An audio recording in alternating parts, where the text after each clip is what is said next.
Monsieur le Président, il y a 2 ans, vous annonciez un plan santé ambitieux. Aujourd'hui, le document présenté nous laisse sur notre faim. La pénurie de professionnels de santé est une réalité alarmante vécue par de nombreux Finistériens.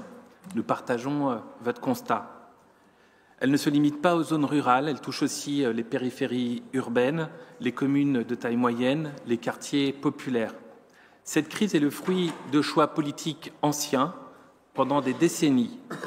Le numerus clausus a rationné les vocations médicales au nom d'une vision comptable, sans anticiper les besoins croissants ni les effets de génération. Aujourd'hui, nous en payons collectivement le prix.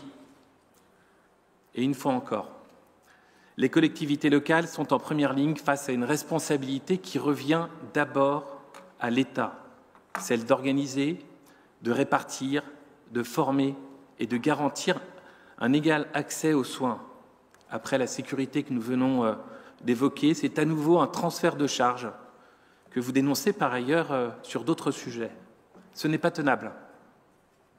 Nous demandons que l'État assume pleinement ses responsabilités. Nous avons besoin d'une réelle solidarité nationale, d'une action publique forte et d'une régulation renforcée. Votre plan s'articule autour de 3 axes. Le premier vise à accompagner les communes, citant des exemples de maisons de santé pluriprofessionnelles. Cependant, une question majeure demeure. Comment remplir ces maisons de santé dans un contexte où le manque de professionnels est criant? Nous devons attirer les médecins, oui, mais cette nécessité ne doit pas se transformer en guerre des territoires, ni masquer le désengagement progressif de l'État.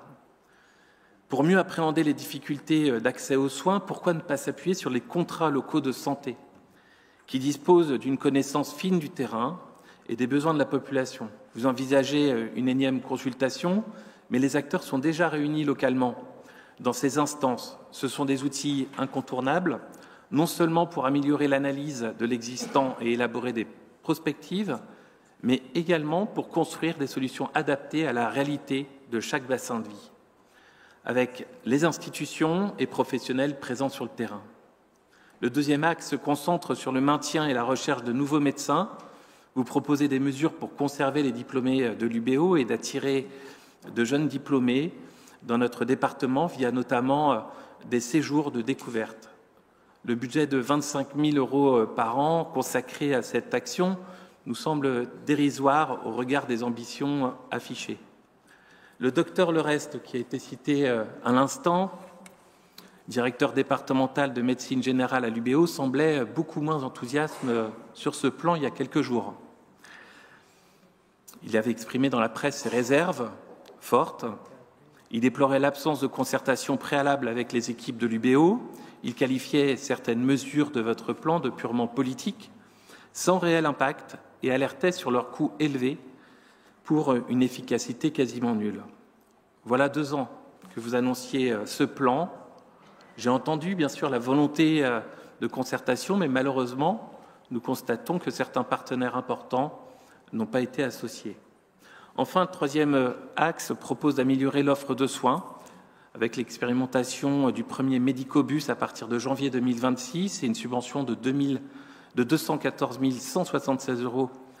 C'est une initiative louable, mais limitée, j'ai entendu, pour le moment, à 4 communes du centre Finistère pour 18 mois. La télémédecine est également au programme, mais là encore sous forme d'une étude d'opportunité au premier semestre 2026. Cette solution existe pourtant dans certaines pharmacies et peine à s'étendre. Cela réside sûrement dans le fait que ces dispositifs ne répondent pas aux besoins d'un médecin référent, capable d'accompagner le patient dans la prévention, d'accompagner les personnes âgées ou d'accompagner les affections chroniques. Le lien humain de proximité entre le médecin et son patient et sa nécessaire continuité sont indispensables à une bonne prise en charge. Votre plan présente aussi des angles morts. Rien n'est dit sur les difficultés de recrutement de médecins au sein même de nos services publics départementaux. Je pense aux médecins de la PMI, de l'ASE, de la MDPH ou encore aux médecins du travail. Il y a pourtant 21 postes budgétaires de médecins au département et 5 à la MDPH qui peinent à être pourvus comme en témoignent les annonces de recrutement quasi permanentes depuis plusieurs années. C'est un sujet d'une importance capitale pour nos politiques sociales, pour les usagers accompagnés par le département. De même, ce plan reste muet sur la santé des mineurs confiés à l'aide sociale à l'enfance, une population pourtant particulièrement vulnérable. C'est un sujet crucial pour les enfants dont nous avons la protection et nous regrettons que cela ne fasse pas l'objet d'un axe spécifique. De même, nous regrettons que la problématique des médecins exerçant dans les EHPAD ne soit pas évoquée. Je souhaite pour terminer vous parler de la santé mentale, trop souvent reléguée au second plan des politiques publiques. Pourtant, les données sont alarmantes.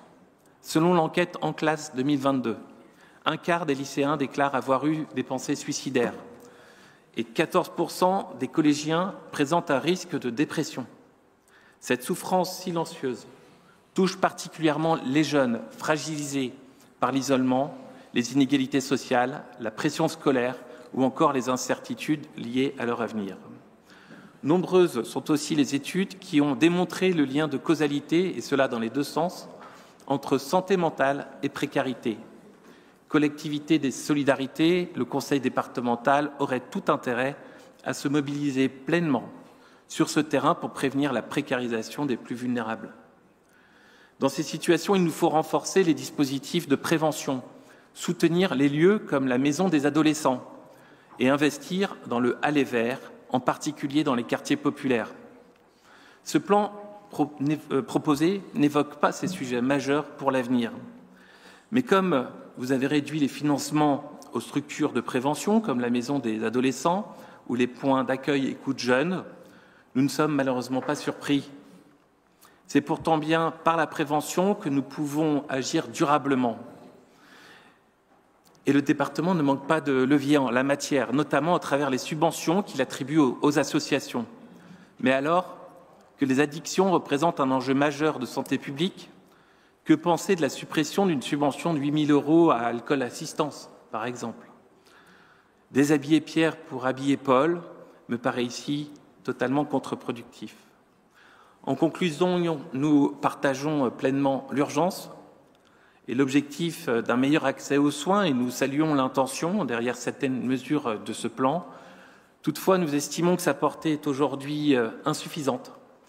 Il manque un volet prévention, il manque un volet santé mentale, il manque tout simplement de moyens. Merci.